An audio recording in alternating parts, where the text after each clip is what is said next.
Jangan lupa subscribe YouTube channel Official iNews dan nyalakan loncengnya.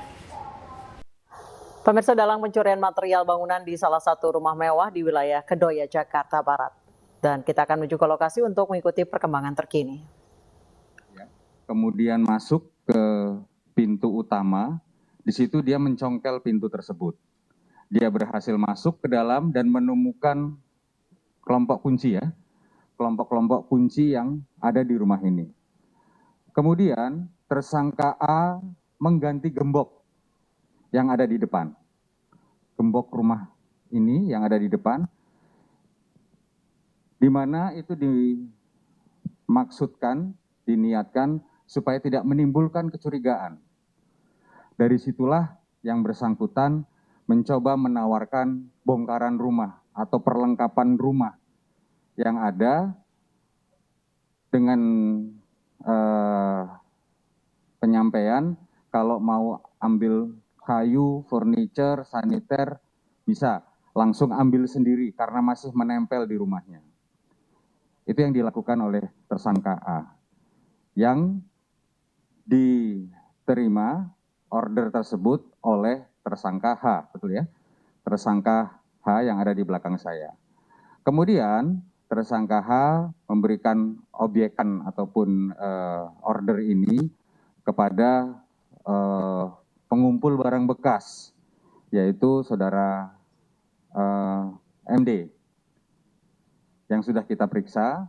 Dan kemudian saudara MD meminta beberapa tukang kuli bangunan untuk membongkar.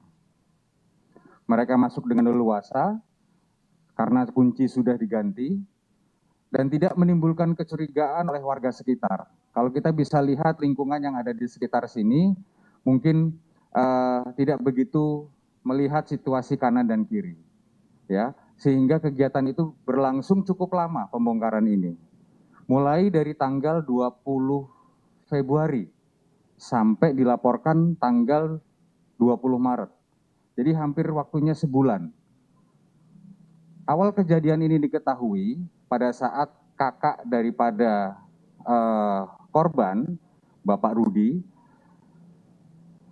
meninjau, mengunjungi lokasi rumah ini dan melihat ada kegiatan dari kuli-kuli bangunan atau pengumpul barang bekas melakukan pembongkaran, baik ubin, rel tangga, kemudian lampu hias, saniter, dan lain sebagainya, itu diambilin semuanya. Ada beberapa barang bukti yang rekan-rekan bisa lihat ada di belakang kita. Kemudian dari situ saksi yang juga kakak korban melaporkan tersebut kepada security dan pihak kepolisian. Itulah awal kita melakukan penyelidikan terkait dengan kasus ini dan alhamdulillah kita bisa ungkap pelakunya dan memang masih ada DPO yang diduga sebagai penadah. Ada 2 orang yang akan kita masih cari. Dan dari kejadian ini, tersangka A mengakui baru sekali dilakukan. Uang yang berhasil dia kumpulkan dari kegiatannya sebesar 19 juta. Tapi kalau kita bisa konfirmasi kepada pemilik bahwa kerugian yang ditimbulkan daripada bongkaran-bongkaran tersebut mencapai angka hampir 1 M lebih. Seperti itu rekan-rekan, ringkasan yang bisa kami sampaikan. Di depan kita ada beberapa alat yang digunakan oleh kuli-kuli bangunan dalam membongkar rumah itu, ya. Ini ada perkakas-perkakas, palu, gergaji, linggis, dan ini ada beberapa kusen yang berhasil kita amankan. Dan memang lokasi-lokasi tersebut tersebar di berbagai tempat. Yang pertama di Indramayu, ya. Ada di Indramayu yang sempat nyebrang ke sana. Kemudian ada juga di rumah tersangka. Kemudian ada lagi di tempat saudara H. Ini sedang kita kumpulkan semuanya. Kita mencoba lagi untuk mengejar pelaku yang diduga sebagai penadah. Ini perlu saya sampaikan kepada rekan-rekan, kepada publik sekalian, bahwa modus ini merupakan modus baru, modus yang cukup unik, sehingga kita berharap masyarakat bisa lebih waspada apalagi meninggalkan rumah miliknya dalam keadaan kosong, agar bisa melakukan pengecekan secara rutin sehingga tidak terjadi hal-hal seperti ini. Demikian rekan-rekan, mungkin yang bisa saya sampaikan dalam rilis ini. Ada yang mau disampaikan, tanyakan.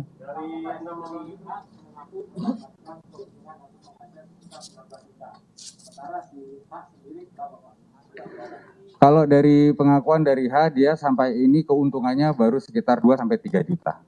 Seperti itu. Karena dia juga harus menyetor ke tersangka A. Gimana?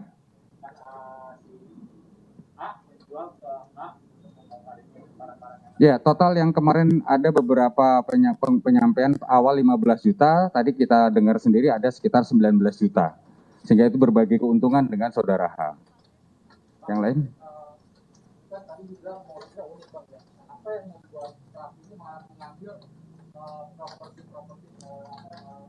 Material bangunan, karena kan kita rumah kosong, kenapa dia mengambil barang-barang yang gampang diambil daripada harus material bangunan.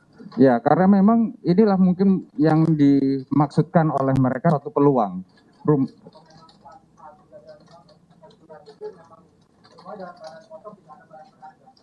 Ya, ini rumah kosong yang memang tidak ada barang berharga. Barang berharganya adalah yang menempel berupa perlengkapan rumah, baik itu ubin, railing tangga ke atas, kemudian kusen-kusen yang mungkin berkualitas, ya, kemudian lampu hias, saniter, kloset dan lain sebagainya. Itulah yang dijual untuk mendapatkan keuntungan. Dari 6 orang yang diamankan berarti berapa yang tertangkap?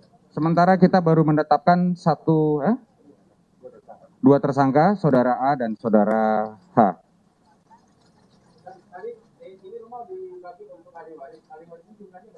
Ada 3 orang, ya, ada 3 orang.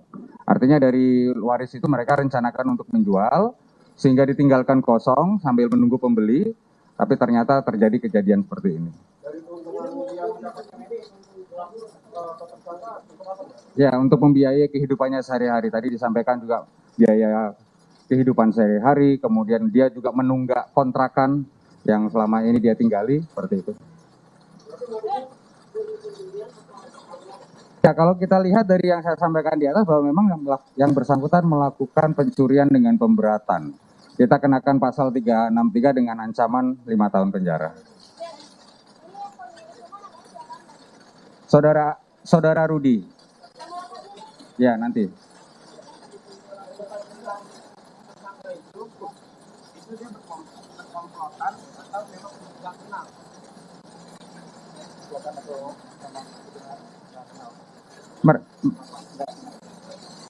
Mereka tidak kenal, tapi saudara A mencoba mencari, karena yang bersangkutan juga punya pengalaman juga di bidang properti, sehingga dia bisa mungkin mencari kenalan-kenalan yang berkaitan dengan masalah properti. Dia ditangkap juga di wilayah Kembangan, ya. Yang bersangkutan ditangkap di wilayah Kembangan. Kebetulan dia sembunyi di tempat ruang security yang tidak jauh dari rumah temannya. Temannya tinggal di situ, dia bersembunyi di tempat security yang ada di lokasi perumahan itu. Kenapa?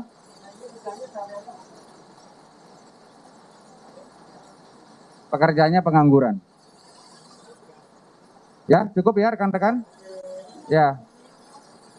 Ya, oke.